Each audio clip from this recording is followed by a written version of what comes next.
నమస్తే, welcome to Leo. మనతో ఉన్నారు సీనియర్ జర్నలిస్ట్ హేమసుందర్ గారు. సార్ నమస్తే. నమస్తే అండి. సార్, లోకేష్ కనకరాజ్ ఒక క్రేజీ డైరెక్టర్ అని చెప్పుకోవచ్చు. అయితే మల్టీ స్టారర్ సినిమాలు తీసే దాంట్లో ఆయన కన్నా గనుడు లేడని కూడా చెప్పుకోవచ్చు. కాకపోతే ఇటీవల రజనీకాంత్ గారితో తీసినటువంటి సినిమాల్లో సరైన ఫలితం రాకపోవడంతో కొంత వెనకబడ్డా లోకేష్ కనకరాజ్ అయితే అని అనిపిస్తుంది. కానీ గతంలో కూడా లియో సినిమా, విజయ్ తలపతితో తీసిన సినిమా ఆశించినంత ఆడకపోయినా సరే వసూలు మాత్రం చాలా బాగానే చేసిందని చెప్పుకోవచ్చు.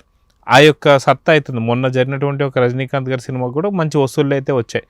ఇప్పుడు లోకేష్ కనకరాజ్ కొంత వెనకబడుతున్నాడన్న టైంలో ఇప్పుడు లోకేష్ కనకరాజ్ డైరెక్షన్లో పవన్ కళ్యాణ్తో సినిమా అని చెప్పేసి అంటున్నారు. సో ఇది క్రేజీ అప్డేట్ అని చెప్పి అనుకోవాలి. సో నిజంగా ఇది తెరకెక్కితే లేదా ఈ సినిమా పైన ఉన్నటువంటి అప్డేట్స్ ఏంటంటే ఏం చెప్తారు? అంటే లోకేష్ కనకరాజ్కి వెనకబడిపోయిన మాట వాస్తవం. ఎందుకంటే ఆయనకున్న పేరుకి ఆ తగ్గ సినిమాలు రాలా. లాస్ట్ 2 సినిమాలు దెబ్బేసినాయి. అయితే దాదాపు 400-500 కోట్ల రాబట్టగలిగే సత్తా లోకేష్ కనకరాజ్ అనే పేరుకి ఉంది. మంచి హీరో యాడ్ అయితే, ఎందుకంటే లియో నిరూపించింది, ఆ కూలీ సినిమా కూడా నిరూపించింది. కాకపోతే ఇప్పుడు మల్టీ స్టారర్ మూవీ కమల్ హాసన్తో రజనీకాంత్తో సినిమాకి ముందు లోకేష్ కనకరాజ్ అనుకున్నారు. తర్వాత ఈ ఫలితాలు చూసిన తర్వాత ఆయన వాళ్ళు పక్కన పెట్టినట్టు అనిపిస్తుంది. అలాగే తనకు ఇష్టమైన హీరోలు అనుకున్న వాళ్ళు మిగతా వాళ్ళ దగ్గరికి వెళ్ళినా కానీ వాళ్ళు కూడా ఇప్పుడు మేము చేయలేమని చెప్పినట్టుగా తెలిసింది. దాంతో అతను హీరోగా అయితే ప్రయత్నాలు చేసుకుంటున్నారని వార్తలు కూడా వచ్చినాయి. ఈ నేపథ్యంలో తాజాగా ఇవాళ పవర్ స్టార్తో సినిమా అనేది వచ్చింది. నేను అనుకోవడం ఇది నిజం అయ్యే అవకాశాలు ఎక్కువ ఉన్నాయి. ఒక విధంగా చెప్పాలంటే క్రేజీ కాంబినేషన్ చెప్పాల్సి వస్తుంది. ఎందుకంటే పవర్ స్టార్ కూడా ఓజీ తర్వాత ఇంకో 2 సినిమాలు చేద్దాం, మంచి కథలు ఎంపిక చేయమని త్రివిక్రమ్ శ్రీనివాస్కి అప్పచెప్పినట్టుగా బాధ్యతలు తెలుస్తుంది. ఆ నేపథ్యంలో ఒకవేళ ఆయన త్రివిక్రమ్ శ్రీనివాస్ గారు కూడా ఓకే చేసి ఉండొచ్చు. కాబట్టి ఈసారి నిరూపించుకోవాల్సిన బాధ్యత లోకేష్ కనకరాజ్ ఉంటుంది. తను మైనస్లో పడిపోతున్న విషయం తనకు తెలుసు కాబట్టి, మళ్ళీ ఒక పెద్ద స్టార్ హీరో దొరికాడు కాబట్టి ప్రూవ్ చేసుకోవడానికి 100% కష్టపడాలి లోకేష్ కనకరాజు. దాంతో పవర్ స్టార్ కూడా మంచి డైరెక్టర్ దొరికినట్టే.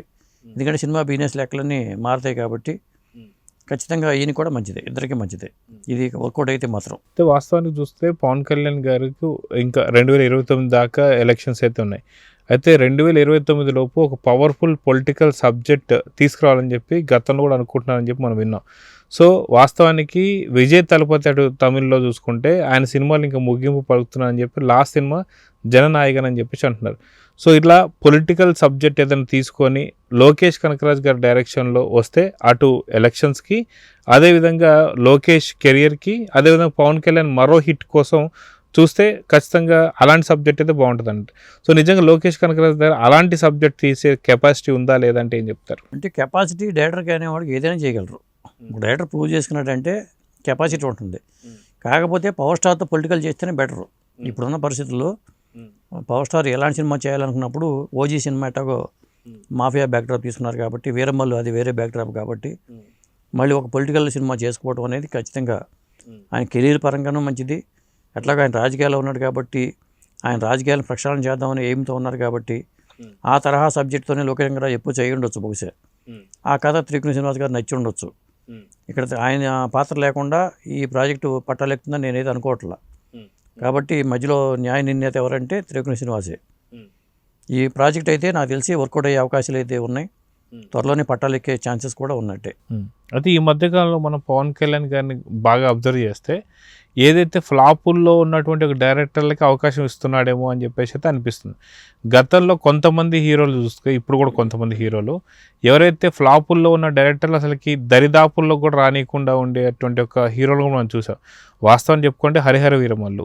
ఈ హరిహర వీరమల్లు కూడా చూసుకుంటే అక్కడ క్రిష్ జాగలమూడి, ఆయనకు కూడా గతంలో ఎప్పుడో హిట్ ఉంది కానీ ఈ మధ్యకాలంలో పెద్ద హిట్ అయితే కనిపించలే. అదేవిధంగా చూసుకుంటే ఓజీకి సంబంధించి సుజిత్ కూడా సాహో ఆశించిన ఫలితాలు అయితే రాలేదు. కానీ ఇలాంటి వాళ్ళకి అవకాశం ఇస్తూనే ఇలాంటి పాలసీలోనే ఇప్పుడు లోకేష్ కనకరాజ్కి ఇచ్చాడు ఆఫర్ అంటే ఏమంటారు? అంటే ఒకటి, ఇప్పుడు వీళ్ళని లోకేష్ కనకరాజ్ ఒక కాటన్ కట్టడం కరెక్ట్ కాదు. వీళ్ళకి ఏంటంటే ముఖ్యంగా ప్రాజెక్ట్ క్రేజ్ తెప్పించే డైరెక్టర్లు కాదు వీళ్ళు. సుజిత్ కానీ, మీకు మొన్న చేసిన కృషి కానీ, వీళ్ళకి ఏంటంటే క్రౌడ్ పుల్లింగ్ ఇది కెపాసిటీ వాళ్ళకి లేదు. లోకేష్ కనకరాజ్కి ఉంది. అక్కడ అతను సక్సెస్ అయినట్టే కదా. ఇప్పుడు కేవలం రజనీకాంత్ సినిమాకి ఆ రేంజ్ కలెక్షన్స్ వస్తాయంటే చెప్పలేము. ఎందుకంటే మధ్యలో డౌన్ అయిన సినిమాలు రజనీకాంత్ కెరీర్లో చూసాము. డైరెక్టర్ల పరంగానే ఉంటుంది కాబట్టి, డైరెక్టర్ మారాడు కాబట్టి ఇప్పుడు ఈ సినిమా కూలీ సినిమాకి ఆ మాత్రం కలెక్షన్స్ అయినా వచ్చినాయి. కాబట్టి సెలక్షన్ రాంగ్ అని నేను అనుకోవట్లా. వేరే డైరెక్టర్లకి ఇచ్చి మళ్ళీ ఇబ్బంది పడే బదులు, తెలిసిన డైరెక్టర్లకి ఇచ్చి ఇబ్బంది పడే బదులు కలెక్షన్స్ రాబడగలిగే సత్తా ఉన్న డైరెక్టర్ అయితే బెటర్గా. లోకేష్ కనకరాజుకి పాన్ ఇండియా డైరెక్టర్ అని పేరు ఉంది కాబట్టి, ఆయన పాన్ ఇండియా స్థాయిలో కలెక్షన్స్ రాబడగల కెపాసిటీ ఉంది కాబట్టి పవర్ స్టార్ సెలక్షన్ రాంగ్ కాదని నేను అనుకుంటున్నానండి. ఎందుకంటే ప్రూవ్ చేసుకోవాల్సిన బాధ్యత లోకేష్ కనకరాజుదే. ఇప్పుడు ఇంత పవర్ స్టార్ లాంటి వ్యక్తి తనకు అవకాశం ఇచ్చినప్పుడు అతను ప్రూవ్ చేసుకోలేకపోతే తెరమరుగైపోయే ప్రమాదం అయితే ఉంటుంది. అది. సో వాస్తవానికి లోకేష్ కనకరాజ్లో ఏదో మ్యాజిక్ ఉందని అయితే అర్థమవుతుంది. ఎందుకంటే సినిమాలు తీసిన తర్వాత కూడా అంత త్వరగా ఫస్ట్ డే రోజే సాధారణంగా ఫ్లాప్ టాక్ కానీ అట్లా కనిపిస్తుంటుంది. కానీ లోకేష్ కనకరాజ్ గారి సినిమాల్లో ఫస్ట్ డే రోజు అట్లాంటి టాక్స్ ఏమి వినిపించవు. ఖచ్చితంగా హిట్ టాక్ అని, తర్వాత కొంచెం యావరేజ్ అని, తర్వాత డ్రాప్ అవుతున్న లెక్కలు చూస్తూ వస్తుంటాం. అదేవిధంగా ఎంత డ్రాప్ అయినా సరే మినిమం 500 కోట్లు అయితే వసూలు చేస్తుంటుంది ప్రతి సినిమా కన్నా సంగతి తెలుసు. ఇప్పుడు పవన్ కళ్యాణ్ గారితో తీయబోతున్న సినిమా అది తమిళ డైరెక్టర్ అంటే ఒప్పుకునే అవకాశం ఉందా? అంటే దీన్ని క్రేజీ ప్రాజెక్ట్ కాబోతుందా, లేదంటే దీని మీద విమర్శలు వస్తాయంటే ఏం చెప్తారు? అంటే సబ్జెక్ట్ పొలిటికల్ అనుకుందాం మనం. పొలిటికల్ అనుకున్నప్పుడు కామన్గా పొలిటికల్గా పాన్ ఇండియా స్థాయిలో పొలిటికల్ సినిమా చేయడం అనేది ఉత్తమం. ఏదో ఏపీని దృష్టిలో పెట్టుకునో, తెలంగాణను దృష్టిలో పెట్టుకునో సినిమా కాకుండా రాజకీయాలు ఎలా ఉంటాయి అనే కోణంలో, అది ఎక్కడ జరిగినా, ఉత్తరప్రదేశ్లో జరిగినా, లేకపోతే కర్ణాటకలో జరిగినా, లేకపోతే ఇంకో చోట జరిగినా అందరికీ ఇంపార్టెంటే కాబట్టి ఆ తరహా సబ్జెక్ట్ని చేసుకుంటే లోకేష్ కనకరాజు ఖచ్చితంగా హిట్ అవ్వడానికి అవకాశం అయితే ఉంది. సో ఓవరాల్గా ఇప్పుడు లోకేష్ కనకరాజ్ ర్యాంకింగ్ కూడా డ్రాప్ కాబోతున్న సంగతి వినిపిస్తుంది. అదే ఇటీవల కొన్ని ప్రాజెక్టులు తీసుకున్నటువంటి ఒక దగ్గర నుంచి కూడా ఆయన బయటికి పంపించారనే సంగతి అర్థమవుతుంది.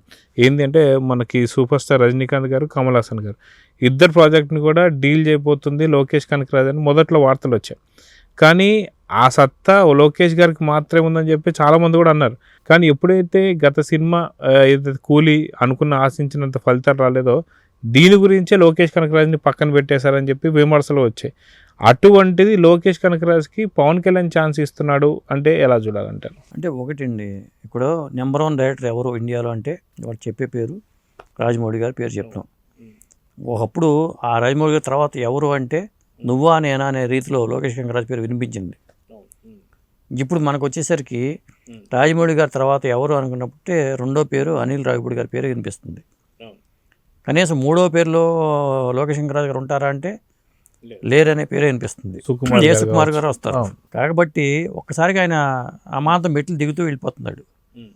కాబట్టి తనకి పూర్వవైభవం రావాలంటే కసితో పనిచేయాలి. దానికి తగ్గట్టుగా ఆయన చేసుకుంటూ వెళ్ళిపోతే పవర్ స్టార్ సెలక్షన్ రాంగ్ ఏం కాదు. ఆయన నమ్మారు కాబట్టి ఖచ్చితంగా ఈ సినిమా చేసుకుంటే ఆయన కూడా మొదటిసారిగా పాన్ ఇండియా స్థాయిలో ఒక సినిమాకి మంచి సినిమా రావాల్సిన అవసరం అయితే ఉంది. ఆయనకు కూడా పొలిటికల్ కాన్సెప్ట్ తీసుకుంటే ఆయన ఎట్టాగో అటు మోడీ గారికి బాగా సాన్నిహిత్యం ఉంది, మరి ఈ రాజకీయాల మీద పట్టు ఉంది. రాజకీయాల పరంగా ఎలాంటి పరిణామాలు జరగబోతున్నాయి, దేశం బాగుపడాలంటే ఎలాంటి రాజకీయాలు అవసరం అని దాని మీద దానికి ఒక విజన్ ఉంది. కాబట్టి ఖచ్చితంగా అలాంటి సబ్జెక్ట్ని ఎంచుకుని ముందుకెళ్ళటం పవర్ స్టార్కి చాలా మంచిదండి. 2029 ఎన్నికలు రాబోతున్నాయి కాబట్టి ఖచ్చితంగా అలాంటి సబ్జెక్ట్ని మంచి డైరెక్టర్తో చేయటం అనేది ఉత్తమం. అందులో తప్పేం కాదు. లోకేష్ కనకరాజ్ ఎంపిక చేసుకోవడం తప్పేం కాదు. ఆయన తప్పితే ఇంకో ఛాయిస్ ప్రకారం చూసుకుంటే మనకి దరిదాపులో కనబట్టాల. సో చూద్దాం సార్, ఖచ్చితంగా పవన్ కళ్యాణ్ అండ్ లోకేష్ కనకరాజ్ ప్రాజెక్ట్ తెరకెక్కబోతున్న సంగతి అయితే అర్థమవుతుంది. సో మొత్తానికి సెట్స్ మీదకి ఎప్పుడు వెళ్ళబోతుంది, రిలీజ్ ఎప్పుడు కూడా దీని గురించి ఎదురు చూద్దాం. సో చూద్దాం సార్ క్రేజీ అప్డేట్స్ కోసం. నమస్తే. నమస్తే అండి.